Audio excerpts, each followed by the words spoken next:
good evening, and welcome to Tea Time.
And you're on.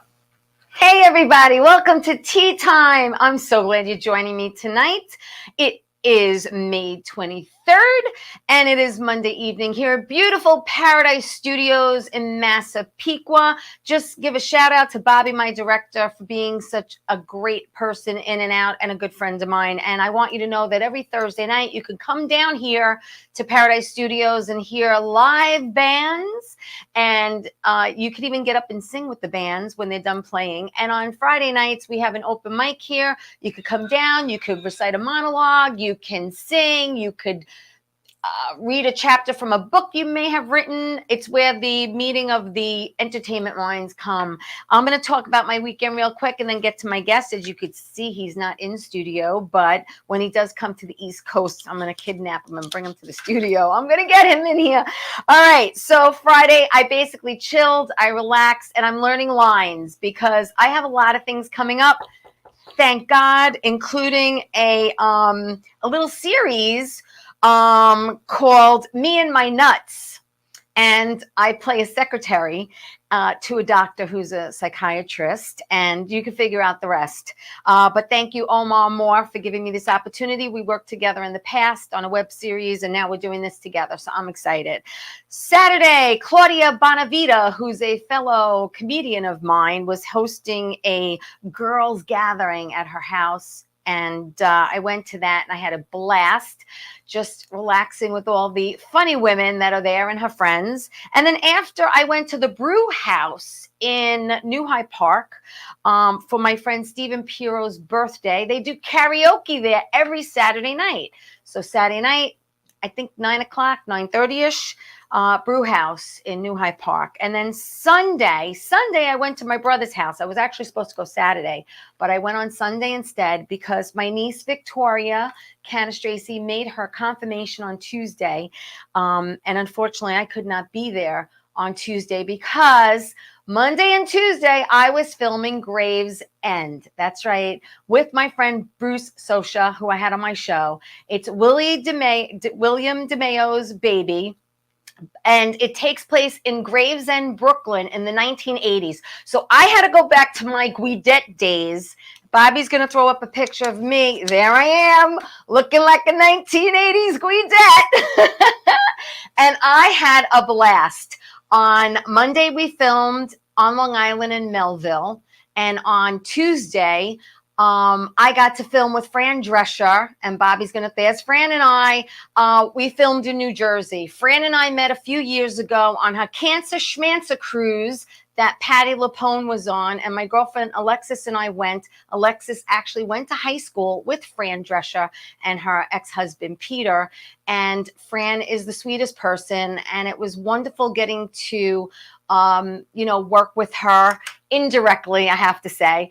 And also William DeMeo. Bobby's going to put up that picture again. I want to thank William DeMeo for giving me that opportunity. Gravesend is on Amazon Prime. You can go there now and watch season 1. There's only 4 episodes, and we're filming season 2 right now. There's Willie DeMeo, and Bruce Osha was there, and Leo Rossi, who was in Jodie Foster's movie The Accused, was there, and Big Time Tommy, who's a personality, and you have Peter Gaudio was there. A lot of people from A Bronx Tale, and just so many friends were there, and it was so much fun to do. I hope they ask me back. That's all I'm saying. So listen, I am so excited because I have a friend of mine. He's an actor, he's a singer, he's a director, and he's done my show actually almost 2 years ago.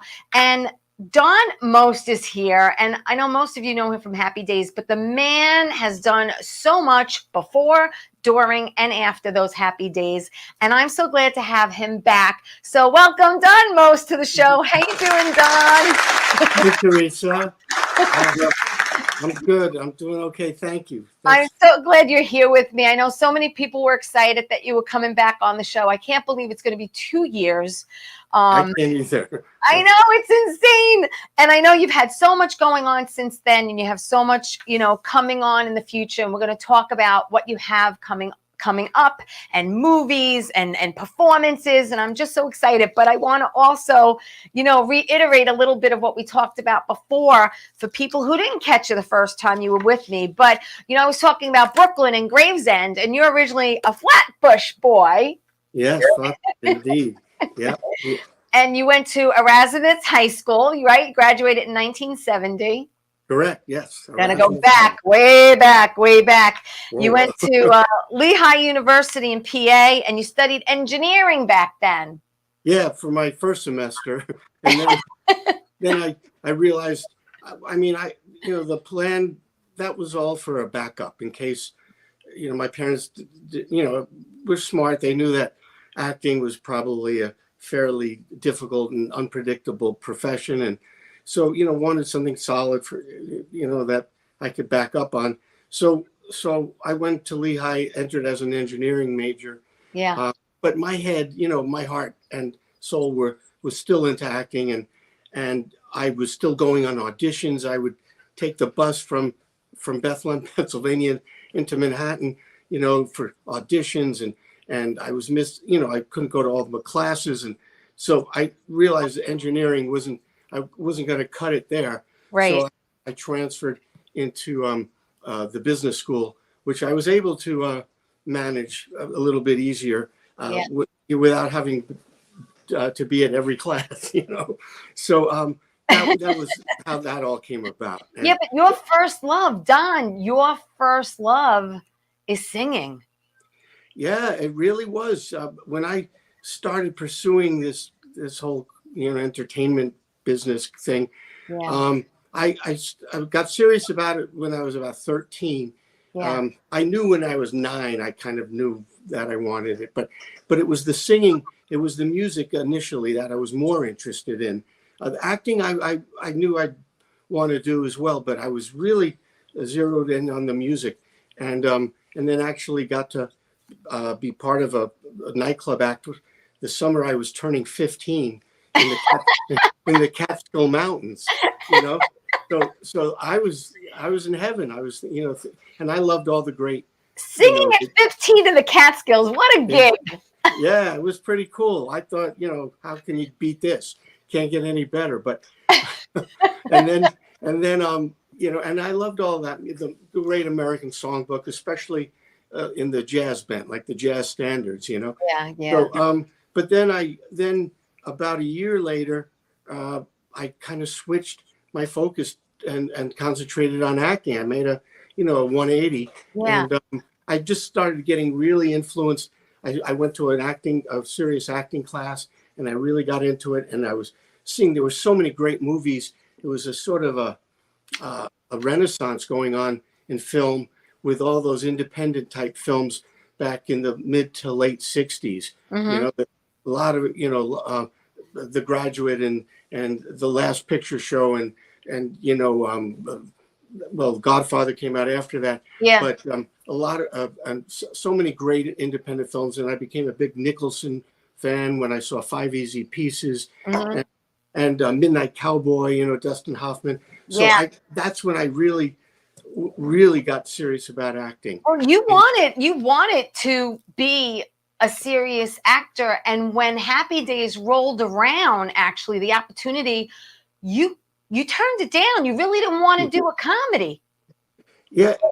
It's kind of crazy when I look back at it and how fate is, because at the time, I was more interested in dramatic work, and the first couple of roles that I got when I came out to Los Angeles, they were more in the dramatic vein. Right. And then when my agent told me he had an audition for me for a new sitcom, it was like, okay, well, I can do comedy if the material's good. I'm not I wasn't a comedian, but I was an actor who I felt can do comedy, because I had done a lot of that, in my scene study classes. We did scenes from all kinds of Broadway plays, comedy and drama. Right. So I felt I could do it, but it wasn't, in my mind, it wasn't my strength, really. Right. And then I happened to be up for a TV movie at the same time that was a dramatic part, and a really, really good, great director and great writer, people that I'd been fans of from other work they had done. Yeah. And I was like, oh, this is what I really wanted. And my agent said my audition they loved, and I had a great chance of getting the part, but they couldn't give me an answer for about a week.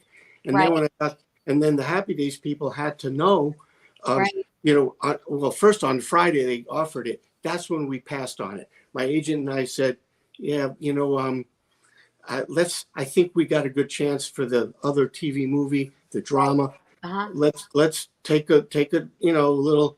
It's a little risky, but because we don't know for sure, and this is an offer, but we decided to go for it. And I passed on Happy Days. But is it true that your agent actually played basketball every Saturday with Gary Marshall? Yeah. As luck would have it, the next day that same agent is playing basketball at Gary Marshall's house, who was the creator and exec producer of Happy Days, and he took my agent. Don, I think he upped your salary a little bit to entice you a little bit more, didn't he? Yeah, he did all. You're right. You've got a great memory and all that. Yeah, he took my agent aside during a break in the game and said, what's your boy doing, turning us down and all this. And then he told my agent that he thought had a real good chance, the show did, of getting on the air as a mid-season replacement. Yeah. And they said, instead of, $750 an episode, we'll give him $1,000 an episode. Wow, that was a lot of money back then. Yeah, it was a lot less than what you get now, but it was pretty decent for then. And then they said, instead of guaranteeing him 7 out of 13 episodes, we'll guarantee 10 out of 13. Okay. So then my agent called me on Monday and said, maybe we should reconsider this. And, we've talked a long time about it. And I realized, bird in hand and all that. And so I took it. God, I mean. And that 10 episodes lasted how long, Don? Yeah. Well, I did 7 seasons. And the show ran for 11, but I did the first 7. Yeah, a lot. About 175 episodes, something like that. Wow. It's just, and the beautiful friendships and extended family that came out of that is priceless. Oh, you couldn't be more right about that. Yeah, I mean, we became, it sounds cliche, but we really did become a family and got along so incredibly well, professionally and personally. And they're lifelong friendships and experiences I wouldn't have given up for anything. Yeah. Absolutely. Oh, that's awesome. Well, listen, we're going to take my first quick break. We're going to be back really, really quick. So I want Dawn to stay there, and I want everyone to stay there. Mickey and Bruno and Ann and Grace and Linda and Tom, thank you all for joining the show. Please like it. Please share it. Tell everyone Dawn Most is here. And we'll be right back after these messages. Don't go away.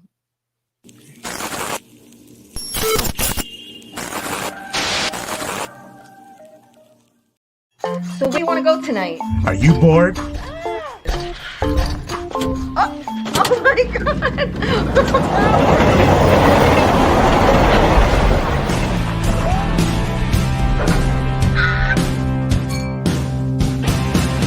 Hold on tight. We're gonna coast this.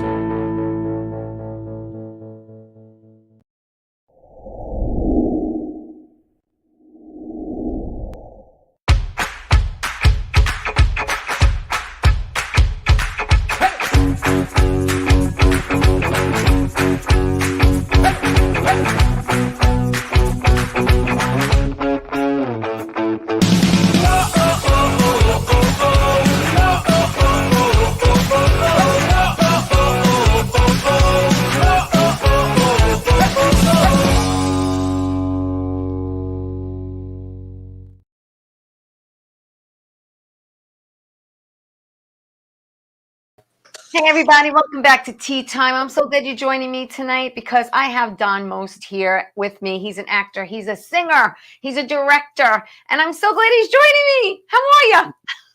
Oh, I'm hanging in. I'm so excited you're here with me. You know, I know a lot of people are so thrilled to see you and to hear you and to find out what's going on with you. Before the break, we were talking about Happy Days and how it just happened. And, you know, but I want to know, actually, tell everyone how you met John Lennon back in 1974. Yeah, it was so surreal, and incredibly memorable. That's for sure. I can imagine. Yeah, we were shooting an episode. It was our first season. We had just been on the air. We came on the air in January of '74, and now this is sometime in February. It's I think our 6th episode that we were shooting. We had maybe 3 episodes, 3 or 4 on the air already. Right. And and it was getting some buzz. It was a new show, and American Graffiti had been hot the several months earlier when it came out about the 50s, and this was in a similar vein. So we were getting a lot of attention, and then we're doing a scene in Arnold's, in the interior of Arnold's, the drive-in, and Anson Williams, who played Potsy, went over to get some coffee, and where the machine was close to the stage door, the entrance to the stage, right, that we were shooting. And so when he came back, he was like, had this funny look on his face. and he's like, there's a guy who just walked in, looks a lot like John Lennon. And we're all kind of laughing at him, going, yeah, sure, Anson. John Lennon's coming to visit us, right? And then so we're getting ready to rehearse the scene again. It's a few minutes later, and all of a sudden we see this guy walk across in front of where we were, and his hair was about down to there, and he had these sunglasses on, and we're looking, we're going, oh my God. And now I'm thinking, he does look like John Lennon. He looks a lot like John Lennon. And then we realized as he started coming closer that it was freaking John Lennon. We couldn't believe it. And he was with his son, Julian, who was about 9. He was about 9. And I think maybe Julian, he was taking Julian around. We're going to go, sightseeing, Disneyland and all that. And I think maybe he'd seen the show. And John was a big fan of music of the 50s. So anyway, for whatever reason, nobody announced, that he was coming. We had no idea. And then, he was very, very soft-spoken and very humble. And so nice a man. And we were just stunned. But we were talking to him a little bit. And then they sat and watched us rehearse. And John was talking to some of the crew members. And they hung out for a couple of hours. And it was just amazing. What a visit. And I have a great photo of all of us together hanging in. Nice. Yeah, it's pretty. If you go online, you could see it. If you just kind of do a search for it, you'll find it. It's all over. Well, I want everyone to know that they can find Don on Facebook. He's on Facebook, Don Most, and he's also on Insta as Don Most 1. So, it's nice to, follow and find out what's going on. But, you did so many things. A lot of people, you've done so much. You did so much TV, including you did Love Boat, which was like one of my favorite shows. Oh, really? You did, I did that a few times. I love Love Boat. Come on, it was great. Yeah. Well, the episodes I did, I had a really good time because I did like 3 of them, but 2 of them were they shot most of them in a studio, and they backdrop and all that. But a few times a year they would actually go out on a real cruise, right? And shoot. And so the first 2 that I did, they offered me. One was an Alaskan cruise, and the other was through the Panama Canal. So I said, I'll do those. I'll do, and the first one especially, I really liked the script and the relationship that I had with Lauren Tweez in that episode. So I enjoyed it. But I did a lot of other guest roles. You did Emergency, you did Chips, you did Baywatch, you did Star Trek Voyager, Diagnosis Murder, Charles in Charge. You actually had a reoccurring role as the dad in Glee. Yeah. Yep. Yeah. I really enjoyed doing that. It was a great cast and crew, and really enjoyed that. Yeah. The Star Trek Voyager was a totally different kind of role. Oh yeah. I played sort of a villain in that. And I did a show called The Crow, and I played this psychiatrist, and so many. I forget, I have to look at the list myself to remember all of them. A ton. Yeah. But what was great also is that not only did John Lennon come to set when you were doing Happy Days, because you were there a 7 season like you said, but during that you had a lot of guest stars or people coming up in the industry. You had Tom Hanks was on, and Robin Williams. Right. Can you think of any more to name a few? Yeah. Of course, Tom and and Penny came on with that was the first that launched Laverne and Shirley. Penny Marshall and Cindy Williams, who was already pretty well known. Mm-hmm. And you mentioned, of course, Robin Williams, Tom Hanks. Tom Hanks was there after I was gone. Yeah. I think they already had Bosom Buddies going, and he did like a guest role. Danny Thomas came on on one episode, and Pat O'Brien, who was famous movie star back in the the 30s and 40s. So that we were all excited. I remember Lorne Greene was on. The guy played in Bonanza, the dad in Bonanza. Yeah. Ben Cartwright, and so and there's so many others that I'm probably forgetting because it was a while ago, and I haven't watched the reruns lately. But, did anyone get you ever nervous, Don? Did you ever get like butterflies or nervous? You mean from somebody who came on the show? Yeah. Well, when John Lennon was on, but he was obviously not guest starring. Right. I don't know that I ever got real nervous at that point. Yeah. Because we were so tight a unit by then when some of those big guest stars came on, and we'd been doing it, for many episodes already, and we had Jerry Paris. We had an unbelievable director, who he and Gary Marshall had worked together on the Dick Van Dyke Show. Right. Jerry was the director. So I didn't, we had such a great support group, and I don't remember really getting too nervous about that. Yeah, and there were a lot of people don't know that there were 5 spin-offs. Wow, I didn't even know there were 5. including Laverne and Shirley. Right. Mork and Mindy, right? Laverne and Shirley. You had Conti.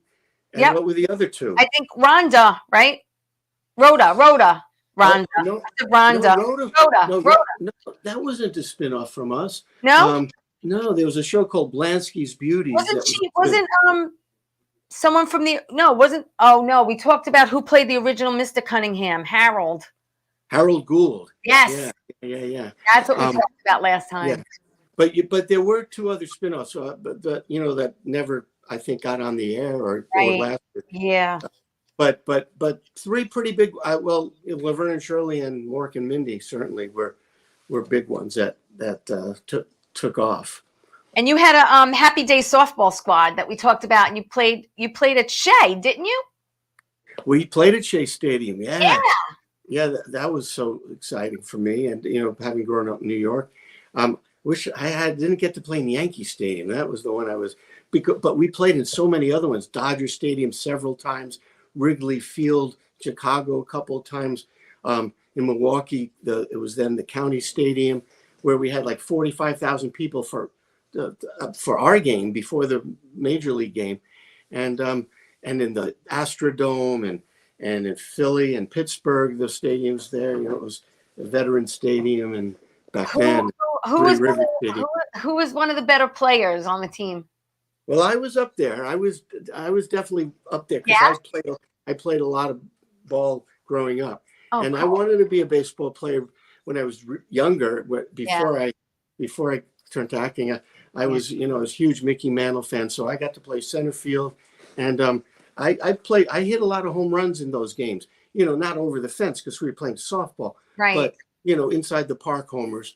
And but Ron was really good. He played left field. He was very good ball player. And Henry became a really good pitcher. He didn't really hadn't played much. Really? Growing up, he hadn't played much. But Ron and I and Anson and Ron's brother Clint worked with him on pitching. And he became a really good pitcher. And Anson was pretty good too. So and then we had other guys. Clint played with us, and he was really good. And some of the guys that were in Arnold's, the other high school kids that were Arnold's, we had some guys that were really good ball players that helped fill out the team. It's so and some cool. of the writers. To step on the field. It's kind of like a dream as a kid, and then you're actually doing it. Absolutely, it was. Yeah, and then what I loved is before our game even, we got to go out with the major league players while they were taking batting practice. I'd be out in center field alongside some of the other major league players, shagging flies and throwing it in, and maybe a little batting practice here and there. So that was like I couldn't believe that was totally fantasy camp. Talk about fantasy camp. So cool.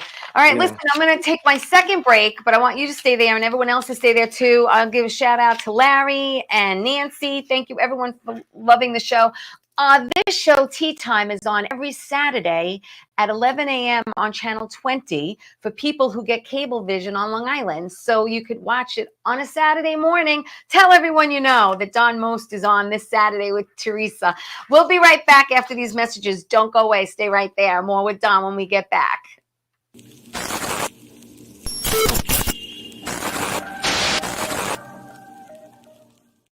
So where do you want to go tonight? Are you bored? Oh my God.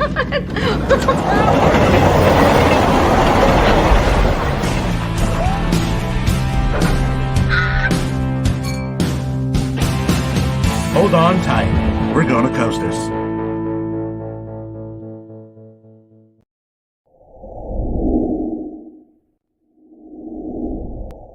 The Suki and Scott Show. This is one of the funnest shows I've ever done. Lady, when you're with me, I'm smiling. It's musical. It's magical. This is a sexy show. Someone's getting some action. Now, these larger-than-life personalities are on an exciting new journey. The Suki and Scott Show is your one-stop destination for humor. You like De Niro and Kate Pierce. Counselor! Entertainment. Jesse's girl. Wonderful. Can you paint with all the colors of the wind? And optimism. You guys have such amazing energy. Let's laugh together. I love him. The Suki and Scott Show.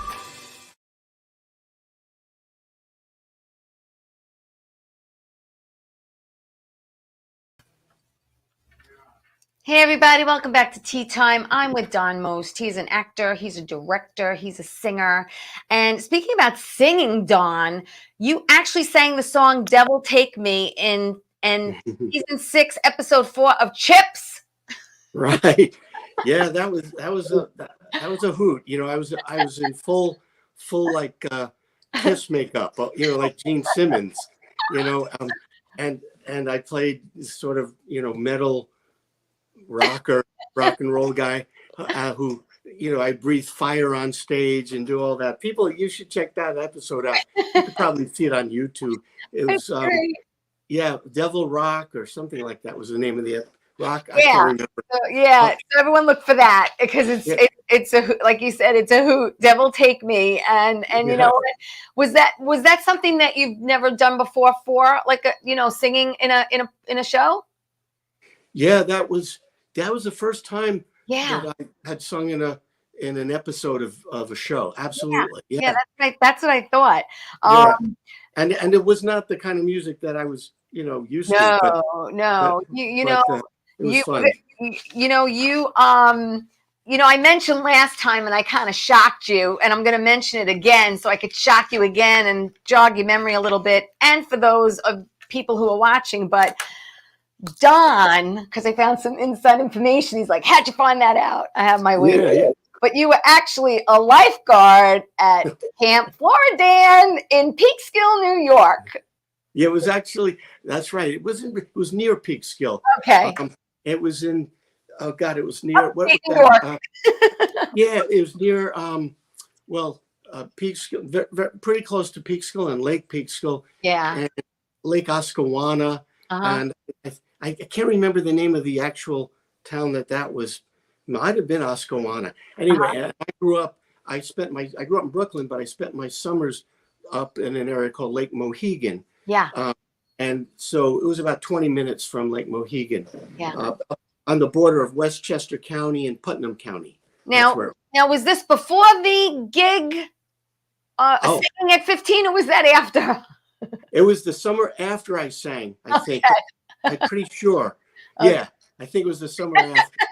So listen, let's talk about you directing, because you directed 3 feature films. Yeah. Tell everyone what they were. Okay, sure. Thank you. The first one was called The Last Best Sunday, and it's a pretty heavy drama, but really interesting. Kind of like a modern day Romeo and Juliet a little bit. There's 2 teenagers in Central Valley, California. And two a girl and a boy that would normally never have anything to do with each other, Right. because it was a town that still has a little racism in it. And the girl was the daughter of these very religious parents, white girl, and that boy, it was a Latino, and his parents are migrant farm workers, and he wanted to stay to finish high school. And anyway, they normally would never have anything to do with each other, but under very heightened circumstances, which I don't want to give away, Right. they get kind of thrust into a situation together, and things kind of go from there. And it's a really beautifully written script by Karen Kelly, and the actors are fantastic. Douglas Spain and Angela Bettis, who are terrific in it. So it's on. I know it's on Tubi and probably some other of the platforms. I should have known, so I could have told you, but you can definitely see it on Tubi. Yeah. And then the second film that I did a few years later was called Moolah. Moolah with Treat Williams. Treat Williams had a really nice supporting role in that, and a lot of great cast. Daniel Baldwin is great in it. Yep. William Mapother is terrific. And then Doug Hutchinson and Curtis Armstrong, Right. and Ephraim Ramirez, and it's a comedy, but then it gets a little more serious and has a lot of heart. And I'm actually going to a film festival in Italy. Yes, I've never been, and it's on my bucket list. I'm so excited for you. I can't wait. I love Italy, and I got invited to a film festival there. They're going to screen Moolah. They love Moolah, and they picked it. Wow. And they asked me if I would sing and do a little concert as well in an area called Perugia, not too far from Florence. Yeah. So anyway, so Moolah was the second film. Then I did a family film, really sweet film called Harley's Hill, a girl and a horse kind of movie, but really nice script and terrific young actors.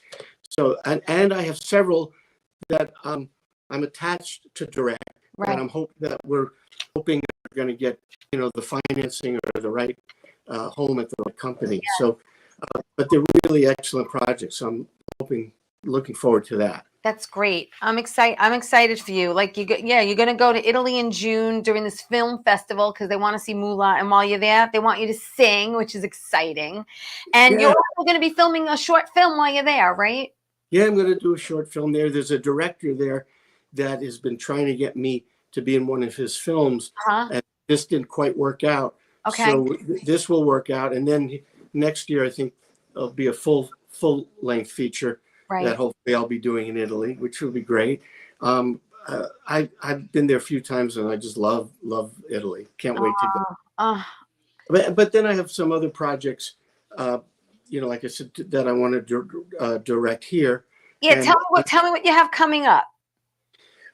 Well, those movies that are coming out, there's one that I thought it was coming out on the 25th, which is that the one when George got murdered? That's coming out maybe tomorrow?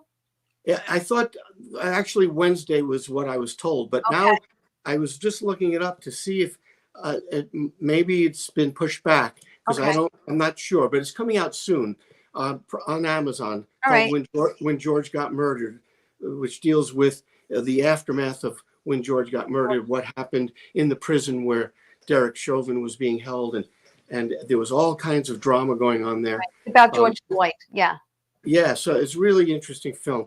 And I play a prison guard in that. And it's different kind of role. Oh, yeah. And then I have another one coming out sometime this year, probably in the fall, called County Line.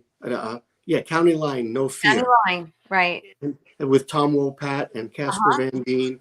And I play a career criminal, but it's kind of a fun role. He's it's a little bit of the comic relief, probably. So that was a lot of fun. The movie that you asked me about, where I play a king. You looked good. Yeah. You looked good, all royal. Oh yeah, I can't wait to the place where we shot. It was in the Czech Republic. Oh, it looks gorgeous. Oh my God, the castle stunning. we shot it. I couldn't believe it. So I can't. But it got delayed because of COVID, and I shot like over a year ago, but now they're just getting back to finishing shooting. So that might not be out till 23. Yeah. But so those are all great, and then the Lost Heart, which I saw, which I totally loved. Everyone has to watch this film. It's a beautiful film. Yeah, it's really, I think, it is a beautiful film. It was on Amazon. Yeah, I think it might still be able to. You could see it there, or probably on Encourage TV. But I think Amazon still has it. Yeah. And I play a small town pastor in that, and he's a little different than what you would expect, and lovely cast and great script. Just really enjoyed that a lot. Well, talking about a lovely cast, I have to say that Bobby's going to put up the pic of you and Anson. You did Harvest Time. Oh, right. And I have to tell you, Don, I really enjoyed it. I mean, it's award winning. It's like nothing. Look, it's the total opposite of what everyone's seen you and Anson do. Yeah, totally opposite. Especially when you cuss. I was like, "Oh, they're cursing. But you know what? I loved it. And you can tell a New York writer, actually, correct me if I'm wrong, wrote it because of the lingo and the verbiage and the places that were mentioned. I'm like, I know that place. And I know, oh my God, I remember that. Yes, she's actually from Long Island. There you go. So you're very observant. Fred Stropel, and he's an award-winning New York playwright. And he wrote the teleplay to this. It's like a short film. Yes. About half an hour. And it's a brilliant script. Loved it. And loved it. And you're so like you're like it's like you're both serious, but you're both funny at the same time because you can't believe what each other are saying.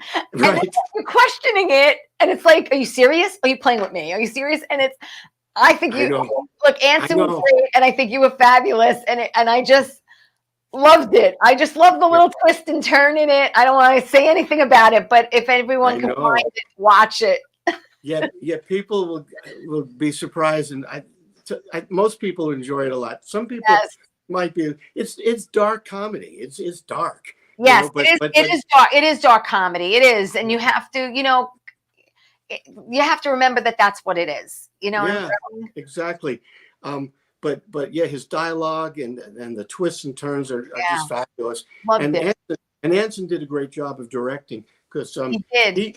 because he's directed way more than me. He's directed like hundreds of hours of television. Yes. And all different styles. So he came up with a great way to capture this because it's two of us. Except there's one the part of Anson's wife. She's in there for a little bit, but It's really like a two-person play when you think about it, and then she comes in sporadically. Right. It's mainly the two of us just going at it with no cuts. You know, I mean, it's not all one shot, but what I'm saying, it's all one location. Yes. And we're having this scene for almost a half an hour. Yeah. So it's got to be, the dialogue's got to be great. And then we have to bring it to life.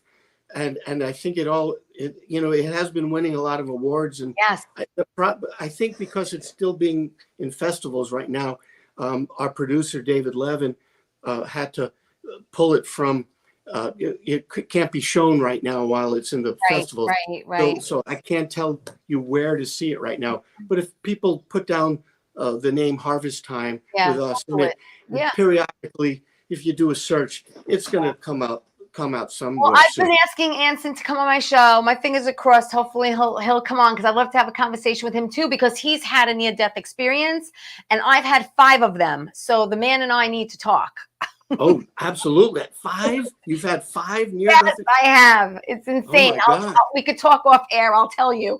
I want to hear. Yeah, I'll talk to Anson. I'll tell him. Yeah, I'll definitely tell you details another time. I don't want to take up my time with you because I know it's so precious. And Don, really from the bottom of my heart, I appreciate you doing this for me. I just want you to know that.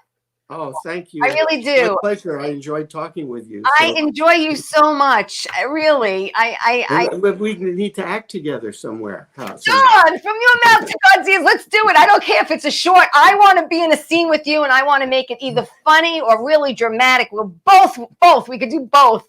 It could be both. It could flip. It could totally flip. Yes, right? exactly. Like you and Anson. Oh my God, I loved Harvest Time. I can't talk enough about it. People have to see it. You have to see it.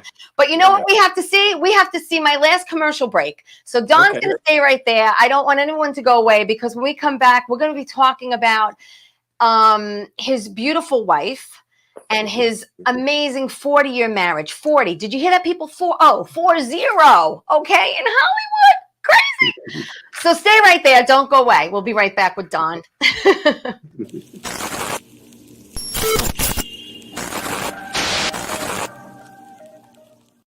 So where do you want to go tonight? Are you bored? Oh my God.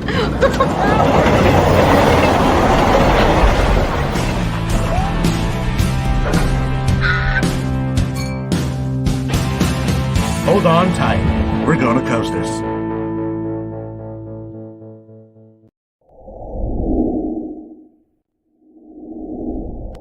Welcome to Sunday Dinner with Chef Clemente. This is an all-new show about family cooking, Sunday dinner, things we did as a child, bringing back some memories and some traditions. This is how this dish was born. I'm going to show you that in just a couple of minutes.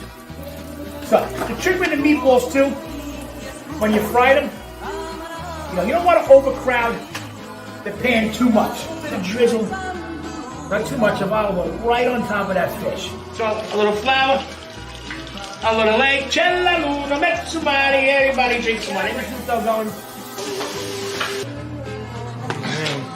Pass them around, everybody eat a little bit. Come on, you gotta dance. Oh my God! Watch the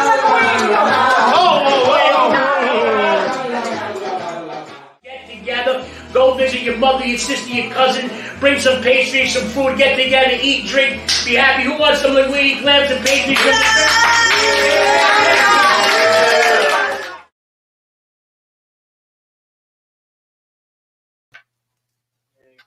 Hey everybody, welcome back to Tea Time. I'm so glad my friend Don Most is with me. He's an actor, he's a director, he's a singer. We touched upon a little bit. Before we get to his wife though, I just want to mention something real quick, especially while Don's on here because he'll appreciate this. On Saturday, and a lot of you may remember, Pepe Cardona from the band Alive and Kickin' had a one-hit wonder called Tighter and Tighter. And it goes, hold on, just a little bit tighter now, baby. Hold on. Yeah, yeah, yeah. And all right, so that's like my quick version of it. But Pepe Cardona, on Saturday, they named a street in City Island called Pepe Cardona Way. And there it is. I just wanted to throw that up and say that I love you, Pepe. Pepe did my show 3 times. He was a very, very good friend of mine. He was on Dick Clark show, and the man toured and he did weddings and he was a friend to everybody. Thank you, Bobby, so much for putting that up. So Pepe Cardona, Alive and Kicking.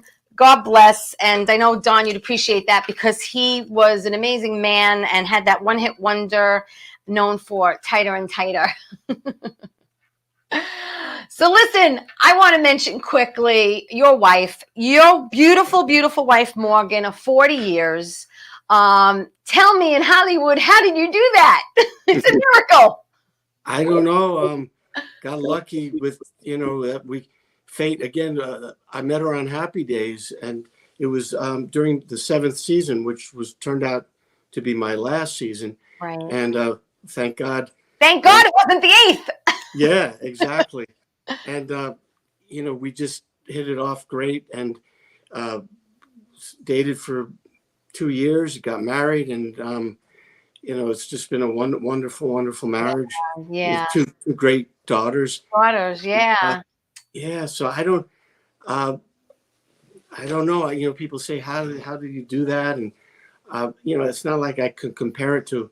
I never had a different experience. So I don't know. I feel very blessed. Well, listen, she's gorgeous, and I watched her little video that she did that you put up. A parody, right? Oh, was it the Parkinson's Blues? Movie? Yes, the Parkinson's Blues, because Morgan does have Parkinson's, and she actually has a blog called My Life with Parkinson's. And Don, you and I talked how you're trying to adapt it into a TV series. Yeah. Morgan started writing this blog, and the response was great, because what would happen, she'd come home and she'd have this experience that she saw a lot of humor in, right, where because somebody didn't understand what was going on with her Parkinson's, and they misinterpreted, and this happened and this happened, and she'd say, I have to write this down because this was something. So she'd write it down, and then she kept like a little notebook or whatever, and then something else happened and she'd write about it. And then she said, I'm going to, maybe my daughter suggested, I can't remember. Right. And my daughter helped her get it up there. She started putting it up as a blog. Yeah. And more and more articles, and people were really enthusiastic, saying it's so entertaining, it's so funny, yet informative, because I'm learning things about Parkinson's I never would have known. Right. But yet it's your writing is so good, and it's so funny and fresh. So right. People said you should do something with it, and then we decided, why don't we try? Yeah. And she and I started, taking the stories and adapting it into a TV show, whether it be a half hour. I'm not sure. We're not sure yet. Yeah. But we've written, we've fleshed it out. We've written a pilot script, a few other scripts, right, and ideas for the whole season. And now we have some producers looking at it. Great. Some people. So I'm hoping we can get it going. It would be awesome. Yeah. It would be That'll be amazing. So listen, we only have 5 minutes left. I can't believe I kept you for the whole thing, because I know you really, I just want to thank you again, because Don's not 100%. He's not feeling 100%. And I want to thank you again for doing this. But when are you coming to the East Coast? Yeah, it's been so long because of this crazy pandemic. But I am coming finally. I know I have a date in August 20th. August 20th. Yeah, in New Jersey, in Long Branch, I think. Long Branch, New Jersey. Yeah. Can't doing wait. a show that, I don't know the exact details. It's, I think, a concert in a park kind of thing. Yeah. And with the Drifters. So lovely. Yeah. Because Don is really, let me tell you something. If you haven't seen Don sing, you need to hear him sing. I'm sure they could find you on YouTube singing. Bobby's going to throw up a picture of you with the band. There you are with the band singing. Oh, cool. You know, you've performed in Manhattan. You perform. I love a big band. I love horns. Right. Thank you, Bobby. And I know that you really are a crooner. You have the most. Your voice is like silk, Don. Oh, thank you. Silk. Yeah, that's the music. You know, that's the stuff I always loved. You know, the Sinatra and all the great artists of that era, and then Bobby Darin. I was a huge Darin fan too. Who he could do that kind of music as good as just about any of them. I saw him at the Copacabana when I was 18, and I'd never forget it. Wow. But yeah, and big band, the shot you showed, I wasn't with the big band. That was at 54 Below in New York. Yeah, that was in Manhattan. And I had about a 7-piece band. But if people go on YouTube and they put in my name and put in the name Full Sail. Yeah.